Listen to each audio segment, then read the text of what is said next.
Hello Virgo, Sun, Moon, Rising, and Venus signs. Kamusta kayo? Sana po'y nasa mabuti kayong kalagayan. Welcome back po sa Star Tarot. Kung bago kayo dito, welcome din kayo. Thank you sa inyong support. I truly appreciate it. God bless you all, Virgo. Pauna mensahe po ninyo ay Earth Guardian. Stay rooted and grounded. Okay? Maaring you're all over the place. Fragmented kayo, Virgo. Aligaga, multitasking a lot.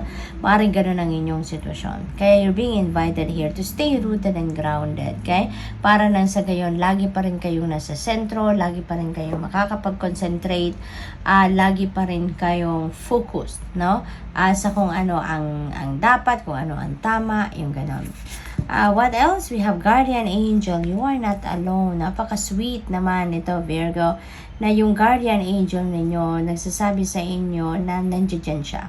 Hindi ka nag-iisa. So, just call on your guardian angel kasi lagi siyang nandyan. No? Naghihintay lang yan na tawagin mo, naghihintay lang yan na hingian mo ng tulong.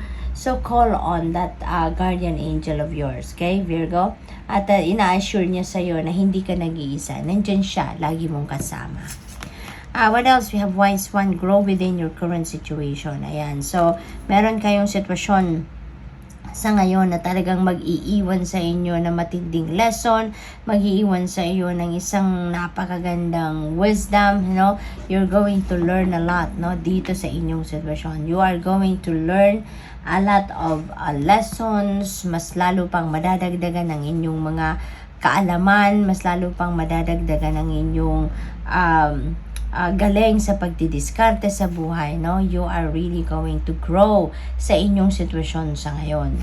What else? We have Traveler, move in a new direction. And for some of you, Virgo, you're definitely going to travel.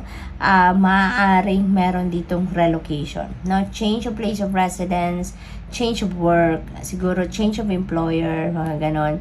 Maaaring maglilipat kayo ng opisina, maglilipat ng trabaho, mga ganon, ano? Travel, no? Very imminent for most of you, Virgo. What else? We have Trader, exchange energy to create abundance. Ayan. So, most likely, no, yung travel na to could also be related to your business, could also be related to expansion. Maaaring ganon, ano? At maaari din ang iba talaga sa inyo dito, baka changing career din, changing jobs, no? Maaaring from working 9 to 5 sa isang opisina or sa kung ano man trabaho, ay maaaring kayo ay magse-switch into entrepreneurship, no, Virgo? So maaaring ganon ang ganap dito for some of you. We have Heart Guardian, love and let yourself be loved. Ayan.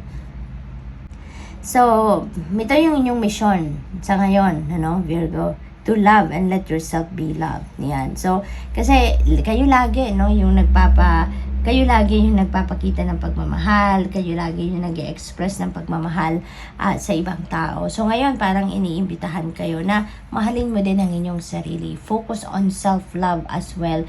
And also, allow other people to love you. Allow also other people to show you some love dito. At hindi lang ikaw yung lagi nagpapakita ng pagmamahal. Hindi lang ikaw yung laging nag-express ng pagmamahal sa ibang tao. Okay? We have Spring, see your seeds grow. Ayan. So, napakaganda rin ito. This is going to motivate you even more. Kasi parang kung ano man yung itinanim ninyo in the past, ano man yung mga endeavor, efforts na nilagay ninyo sa inyong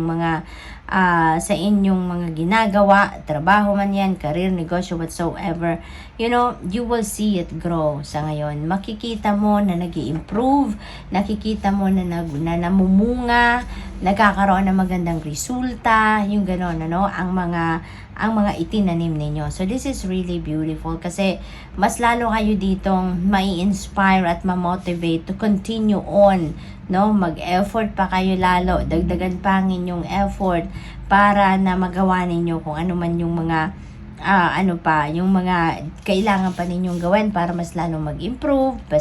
Baka nag-iisip din kayo dito ng pag-expand then, no?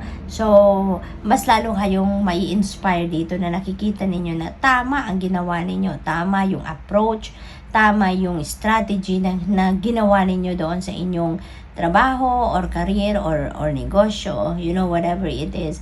At mas siguro magsisikap pa kayo ngayon lalo, no? Para makapag-expand pa kayo. So, maaaring ganon. What else? We have She-Wolf, Unleash the Wild Within. Ayan. So, feeling ko, we are going iba sa inyo in the past, maaaring shy kayo, no? In the past, maaaring may takot kayo, no, na gawin ang isang bagay or i-pursue ang isang bagay, maaring ganon. Pero ngayon parang you're going to come out of that shell, no, parang lalabas na kayo sa inyong comfort zone at susubok na kayo ng mga bagong bagay, susubok na kayo ng mga different avenues, parang susubukan na ninyong lakasan ang inyong loob sa ngayon at gawin ang mga bagay, no, na kailangan ninyong gawin. So, good luck, no, Virgo. That's all I have for you for today. Thank you for watching. Love and light. Namaste.